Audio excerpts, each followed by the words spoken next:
Stephanie, Hi, this is Emily.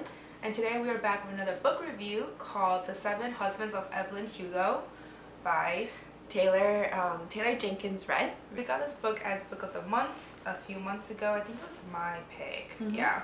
And yeah, we are finally discussing it today.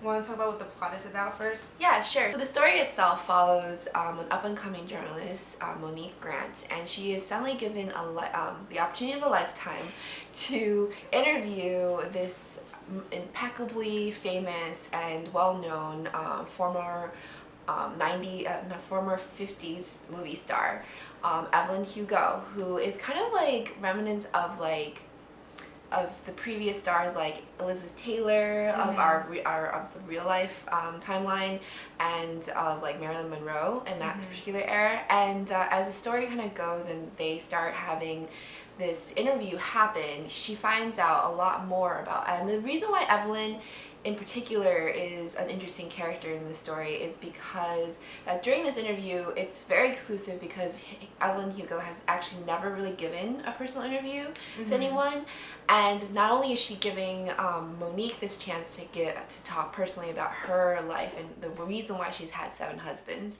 but also that she wants her to write a biography. And this is not something that's ever really done to Evelyn before, and so Monique is basically trying to juggle her job at her particular magazine as well as the sort of mystique of whatever Evelyn is trying to plan in the future. Yeah. So initial thoughts was, when I first started reading, I feel like it started off a little bit slow because there were a bit of background information of Monique, her job, and why she was given this opportunity of a lifetime, and Evelyn Hugo as well. But once it started to get going, I was very, very fascinated with the overall plot, especially, the whole biography was essentially talking about Hugo, how her rise to stardom, as well as the 7 husbands that she had attained during her career. So I honestly thought this book was really good. At the end, I was kind of like, I actually really liked this book at the end, and towards the middle, I realized that there was some sort of like mystery aspect to it as well, like a mystery thriller aspect to it as well, because why was Evelyn Hugo giving Monique, of all people, the opportunity?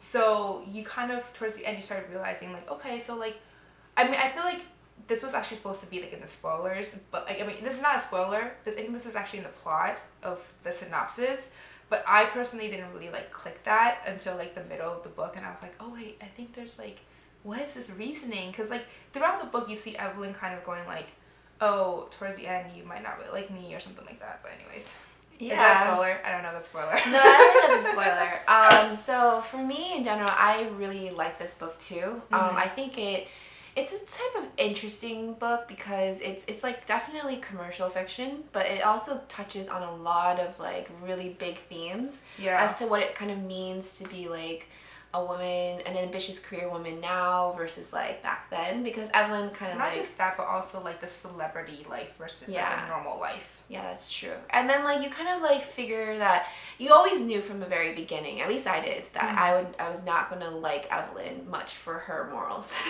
Oh yeah. Yeah, like I like flat out was like from the beginning, the first page that I ever met her, I was like, okay, she's gonna be like this really interesting but controversial figure. And yeah, it's like, and it definitely delivered, because Evelyn herself comes from like a very interesting, different, like, it's just her background is nothing like her actual famous persona, which is often what happens when you get dumped into that sort of celebrity life. But her overall character was definitely like the hallmark of the book, and it worked. It definitely worked. And Monique worked too. Like I definitely saw her as sort of like a secondary character. Yeah, for sure. But she wasn't a terrible one. Like I could definitely like sympathize with her. I understood her particular delivery, why she made certain choices. Even ones that I didn't particularly understand. Like it was in line with what she was trying to do. Right. I feel like in the beginning, especially with Monique as a secondary character, actually in the beginning she's kind of portrayed as like a main character. But once you got into the actual like history of Evelyn and her background and her stories, Monique kind of naturally falls into a secondary character role, just because Evelyn's story is just so big. You know, like it's very encompassing. And Monique's story just became kind of like a flea, like a fly on the wall, you know? Like that's basically what it is she's like listening to Evelyn talk about and recap her entire life story. So at the end, when Monique finally became like a main character again, I was kind of like, oh, there you are. Like, where have you been? That's funny. But yeah, I overall like the setting of the story usually generally just happens between like Evelyn's apartment and like the usual spots around like New York that you would ever really talk to someone. So it was definitely like the real entree of like the entire story itself was through like the characters, and I would say that that definitely was great. So like, and then there was one part in the book where you find out who of all the people that she had married, all the people that she'd known in her life, like who her one true love is. And then once you find that out, you're kind of like, everything just kind of like falls into place. Yeah, so are we going to the spoiler portion or no? Let's go to the spoiler portion. Okay, so you find out actually, what was interesting, I felt like of a delivery choice for the author was that she actually mentioned Evelyn Hugo's love of her life right in the middle of the book. And I was just kind of like, oh, I was expecting more towards the end. Right, I thought that was supposed to be, like, my original that was supposed to be, like, the conclusion. Yeah. Who did she really love? Yeah. But then that was not, so. Yeah, no, it happened right in the middle, and it's actually one of her fellow, like, female stars. Her name's, like, Cecilia St. James. Yeah.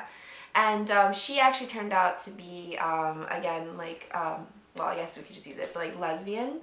No, but not for Evelyn, though, because Evelyn was bi. Oh, no, I know. But, like, for Celia St. James, she was a lesbian at the time of the 1950s. And in that time, of course, like, there was this very defined role of what women should be, what men should be.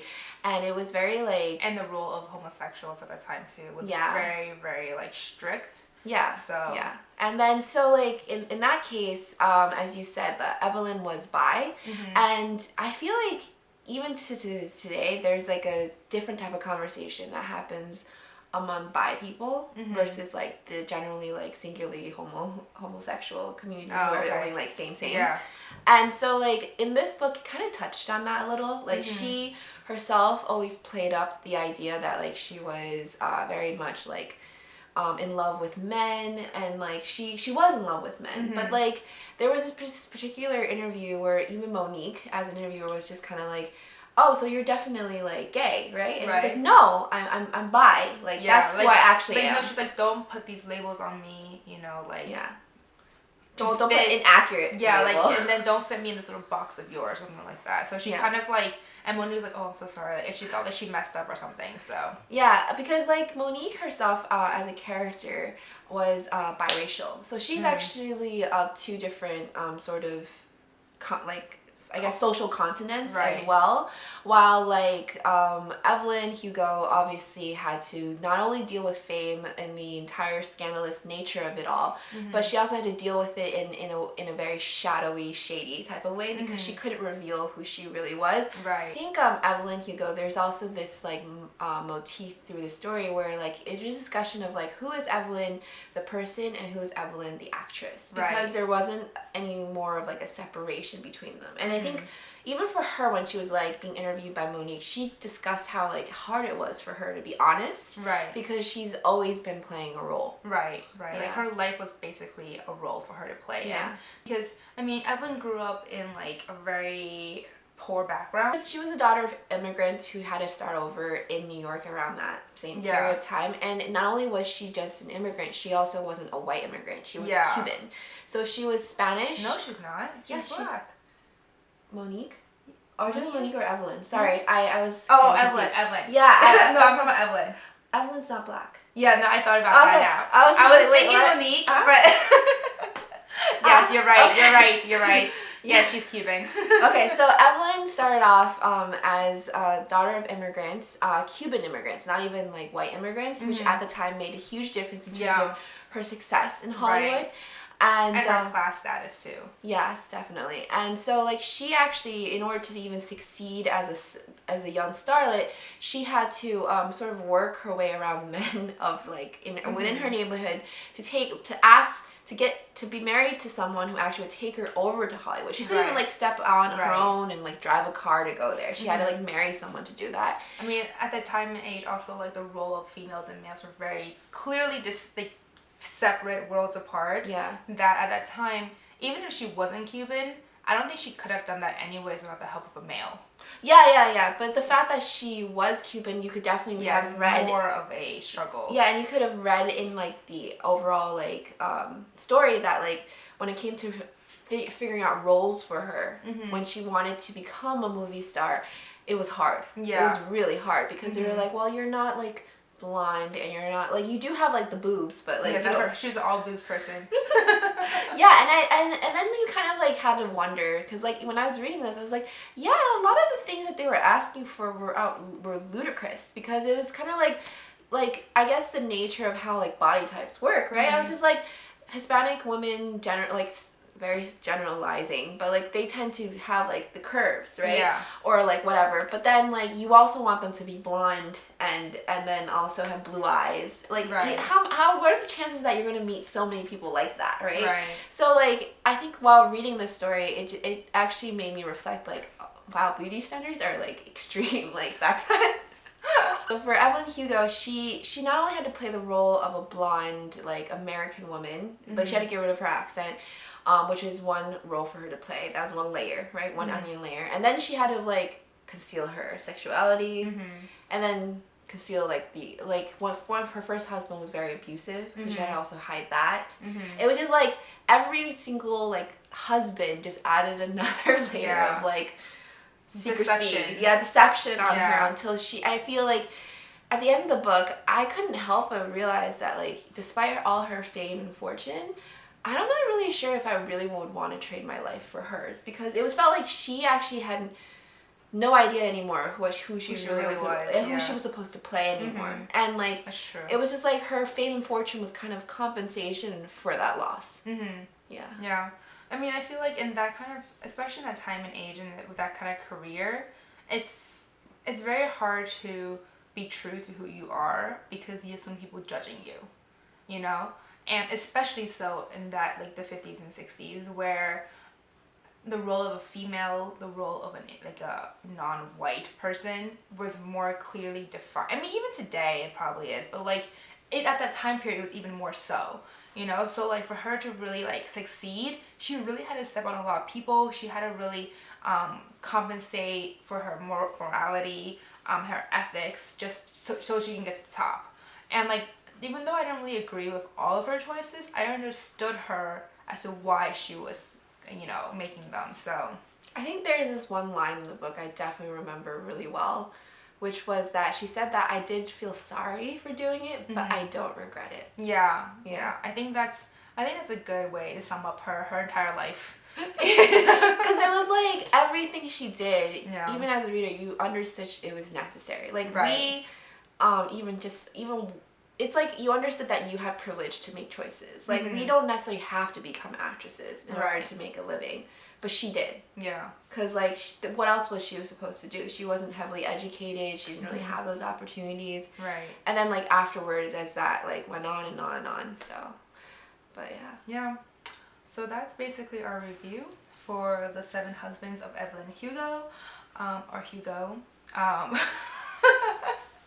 Let us know if you had read this book, what you think about it in the comments below. But yeah. And we also have a Facebook, Twitter, Instagram, as well as a podcast series that's on Google Play and iTunes for anyone who wants to listen to us on the go. But yeah, thank you guys. All right, thank you guys. Bye.